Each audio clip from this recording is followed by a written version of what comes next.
taking place 22 years after the first film, Jurassic World established that the park is now open. Somehow. All the dinosaurs are rounded up and put on display. Feeling that profits are going down, manager Claire Dearing, played by Bryce Dallas Howard, announces that a new dinosaur has been created, Indominus Rex. Raptor trainer Owen Grady, played by Chris Pratt, says that this is a bad idea, the audience says that this is a bad idea, and wouldn't you know it, it turns out to be a bad idea, with the dinosaur escaping. Going into this movie, I was naturally excited. I was expecting a fun film like most people, and to some degree, I got that. But on the other side, I received things from this film that never cease to annoy me. A huge majority of the characters in Jurassic World are excruciatingly unlikable. Throughout the first act of the film, I began praying that Bryce Dallas Howard would be eaten by a velociraptor. Vincent D'Onofrio's character acts like every cliché man who thinks everything should become a military weapon, to the point where he cannot be taken seriously. The child actors did fine in their roles, though the older brother looked like he was about to fall asleep at any moment.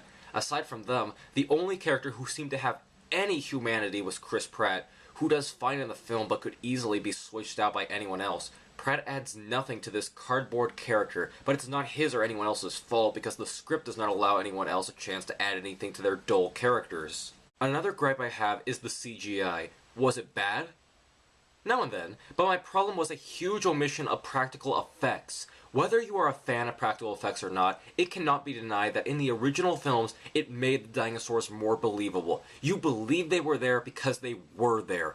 Granted, there were practical effects used in this film, but the problem was that the effects were deeply saturated, blending the puppets in with the CGI. So then using practical effects was basically pointless. The animatronics and puppets in the first film helped us believe that what we were seeing on screen were living, breathing animals. And when you have 98% of your film composed of cartoons, I'm sorry, but you have lost the real magic of the original Jurassic Park. Stan Winston knew this for the first 3 films, and it makes me think that Jurassic Park should have died with him. Hell, the first shot in the movie is a CGI dinosaur hatching from an egg. Really? The first film could do that easily. This just screams laziness to me.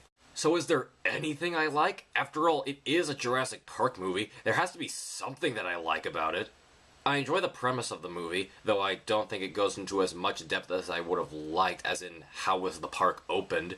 It's very cool to see the workings of the park and the customers interacting with the dinosaurs. I enjoyed the callbacks to the original film, such as the original visitor center, and all the stuff inside, such as the jeeps, the goggles, and the skeleton. Even Mr. DNA makes a cameo. That alone is awesome.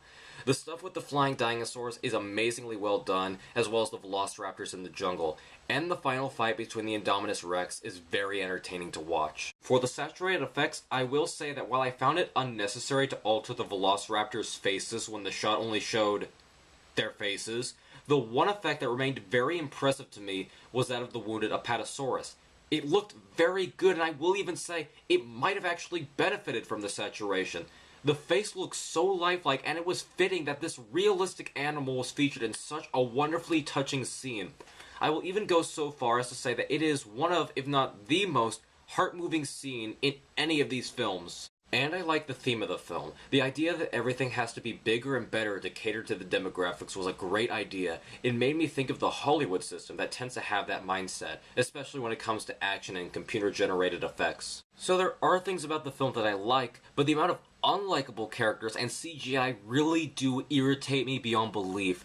However, the amount of positives in the film makes me think it is the best sequel. Lost World had dumb characters making dumb mistakes every single second, whereas this film has only a few dumb characters only making a few dumb mistakes, and it is without a doubt a better film than Jurassic Park 3.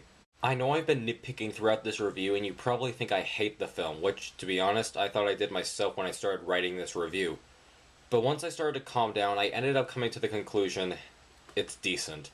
If you look at it as a big-budget B-movie, which is essentially what the other films were, then the film was not technically bad. I'm mostly being hard on it for the effects, and that is because the original Jurassic Park helped me get into movie making because of its effects. So is it fair that I'm looking at this new film while wearing my nostalgia goggles? Probably not. If you were disappointed in 2 and 3 and are not as particular about your characters and effects, rest assured you will get your fill with Jurassic World. Spare no expense on tickets.